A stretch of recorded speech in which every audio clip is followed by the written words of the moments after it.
जय शिवराय मित्रांनो. तर महाराष्ट्रात सर्वत्र सध्या नगरपालिके किंवा महानगरपालिकेच्या ज्या निवडणुका लागलेल्या आहेत त्याच्यात आता बरेच पक्षातील जे अमराठी उमेदवार उभे राहतील त्यांना मराठी माणसांनी मतदान करताना विचार करावा. कारण हे लोक स्वतःची राज्य अविकसित होती म्हणून महाराष्ट्रात पोट भरण्यासाठी आलेत आणि आता हे लोक आपल्यावरती राज्यकर्ते होऊन इथला विकास करणार.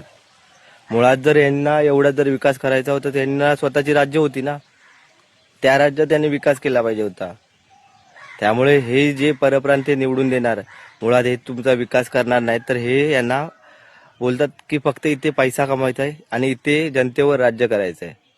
तुम्ही निवडणूक लढवा, स्वतःच्या राज्यात लढवा. महाराष्ट्रात तुम्ही निवडणुकीतून लढवतात, इथल्या विकास किंवा इथल्या डेव्हलपमेंटवरती बोलतात किंवा इथे तुम्ही रोजगाराने एवढा जर विकास आणि डेव्हलपमेंट आणायची असेल तर स्वतःची राज्य पहिली सुधारवा आणि नंतर महाराष्ट्रावरती बोला.